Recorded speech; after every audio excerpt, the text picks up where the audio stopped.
सृष्टि बचपन से ही दिखने में सुंदर नहीं थी, लेकिन अमीर बाप की बेटी सृष्टि पर उसकी माँ जान छिड़कती। मेरी बेटी कितनी प्यारी है, भगवान सबको सृष्टि जैसी बेटी दे। सृष्टि धीरे धीरे बड़ी होती है।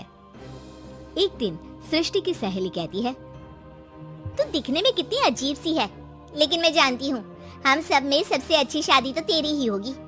तेरे पापा अमीर जो हैं।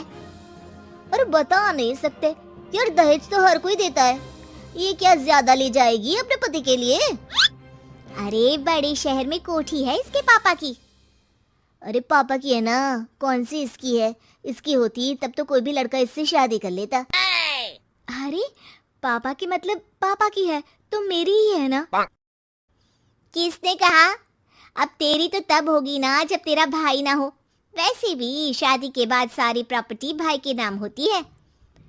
सृष्टि समझ जाती है कि उसे किसी भी हालत में माँ बाप की सारी प्रॉपर्टी को अपने नाम करना है, लेकिन कैसे?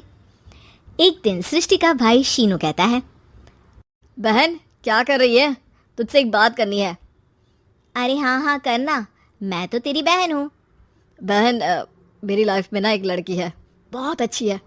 मैं सोच रहा हूँ माँ और पापा से बात करूँ शादी के लिए।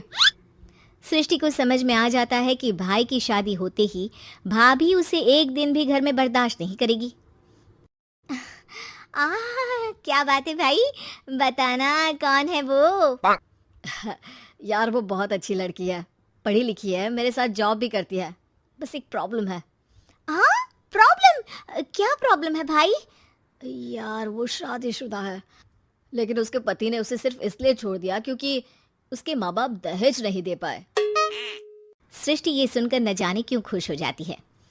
अरे भाई तो क्या हुआ, लड़की तुझे तो पसंद है ना? शीनू को लगता है कि बहन उसे समझ रही है। वो इस बात से अनजान होता है कि उसकी बहन की मंशा पूरा घर हड़पने की है।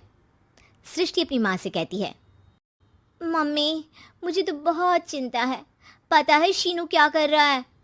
अरे क्या कर रहा है? वो तो काम पर जाता है और वापस घर आता है। नहीं ना माँ, वो यही तो नहीं कर रहा, बाकी सब कर रहा है। आपको पता है उससे प्यार है, और वो भी एक शादीशुदा लड़की से। ये क्या हो गया? मैं सोसाइटी में क्या मुंह दिखाऊंगी? अरे तेरे पापा तो यही कहेंगे कि मैंने ही उसे बिगाड़ दिया है। माँ देखो, मेरी बात मानो, पापा पर भी विश्वास करने की जरूरत नहीं है। अब आप ही बताओ, पापा इतनी देर घर के बाहर रहते हैं क्यों? बोलो। अरे बेटा वो तो नौकरी करते हैं ना। तू बहुत भोली है माँ। पापा का ऑफिस तो 7 बजे खत्म हो जाता है, लेकिन देखो कितनी देर से आते हैं। अरे नहीं नहीं बेटा, ऐसी कोई बात नहीं है। सृष्टि माँ को एक औरत से बात करते पिता की फोटो दिखाती है। देखो माँ कैसे हैं पापा। मैं ना कहती थी कि पापा सही नहीं है। मैं तेरे पापा से बात करूंगी, दे फोटो मुझे। ओ माँ, वो तो डिलीट हो गई। लेकिन चल, तूने तो देख लिया ना। पापा से बाद में बात कर लेना, और हाँ मेरा नाम बिल्कुल मत लेना। हाँ माँ। अब क्या था, सृष्टि के माँ और पिता के बीच झगड़ा होना शुरू हो जाता है।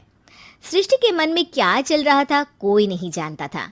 एक दिन, माँ सृष्टि के लिए एक लड़का देखा है, वो लोग शाम को उसे देखने आने वाले हैं। और हाँ माँ, एक खुशखबरी, मैं और पापा मिलकर एक नया बिजनेस ट्राई कर रहे हैं। शाम को लड़का आता है, सांवले रंग का। सृष्टि को तो बिल्कुल भी पसंद नहीं आता। लड़की की माँ कहती है, लड़की का चेहरा तो कोई खास नहीं, लेकिन अगर मेरे बेटे को आप लोग सेटल कर दें तो मैं उसकी शादी आपकी बेटी से करवा दूं। सृष्टि को लड़का बिल्कुल पसंद नहीं था। उसे भाई पर गुस्सा आ जाता है। लड़के वालों के जाने के बाद कहती है, माँ देखा शीनू मेरे लिए कैसा लड़का लेकर आया, न दिखाने लायक न सुनने लायक, सेटल भी नहीं, वो भी हम करे। अरे माँ मैं जानती हूँ ये मेरी शादी किसी भी घर में क्यों करवाना चाहता है। अरे कैसी बात कर रही है बहन? तूने तो देखा ना, लड़के को मैंने ही मना कर दिया तुझसे शादी के लिए। जिसने लड़का बताया था उसने उसकी बहुत तारीफ की थी। बात आई गई हो जाती है, लेकिन सृष्टि का मन शांत नहीं होता। क्या करूं कुछ समझ में नहीं आ रहा। मेरी शादी हो गई तो ये लोग पूरी प्रॉपर्टी शीनू के नाम कर देंगे, मेरे हाथ तो कुछ लगेगा ही नहीं। तभी सृष्टि को आइडिया आता है। वो किसी वकील को फोन करती है। जी देखिए, अगर आपके मम्मी पापा का तलाक हो जाता है तो आपके पिता की आधी प्रॉपर्टी आपकी माँ के नाम हो जाएगी, फिर उसे वो किसी को भी दे सकती है। सृष्टि अब माँ को बेटे के खिलाफ भरती है। माँ, शीनू पर नजर रखा करो, वो जिस लड़की के प्यार में है ना वो शादीशुदा है। यहाँ आएगी, सारा पैसा रुपया जमीन जायदाद सब हड़प लेगी। पापा का भी हाल तुमसे छुपा नहीं है। ऐसा ना हो कि मैं और आप एक दिन सड़क पर भीख मांगे। हे भगवान, मैं तो जीते जी मर जाऊंगी अगर ऐसा हो गया तो। ऐसा हो गया नहीं माँ, ऐसा ही होगा। अभी समय है, आगे का सोच लो। मैं तो कहती हूँ पापा से आधी प्रॉपर्टी लेकर अलग हो जाओ। पापा की आधी प्रॉपर्टी भी हम लोगों को अगर मिल जाती है ना तो अगले 7 जन्म सफल समझो। बेचारी माँ बेटी के कहने पर पति से तलाक लेकर अलग हो जाती है। सृष्टि अब पैसों से गाड़ी और अपने दूसरे महंगे शौक पूरे करने लगी। उसके दोस्त भी उसके पैसे इस्तेमाल करते। सृष्टि, कल तुम कहाँ थी? मैं सारा दिन घर पर अकेली थी। तो मैं क्या करूं?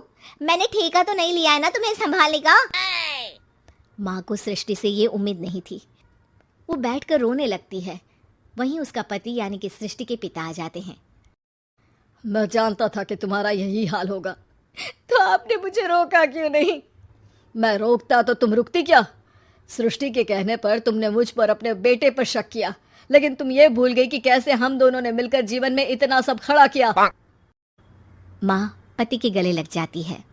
मुझे माफ कर दीजिए, मैंने आपकी कमाई का एक बड़ा हिस्सा गवा दिया। कोई बात नहीं, तुम साथ हो तो मैं ऐसी 7 प्रॉपर्टी खड़ी कर दूंगा। तभी वहां सृष्टि आ जाती है रोते हुए। माँ, मयंक ने मुझे छोड़ दिया।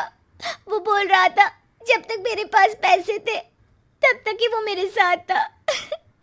पापा, माँ, मुझे माफ कर दीजिए।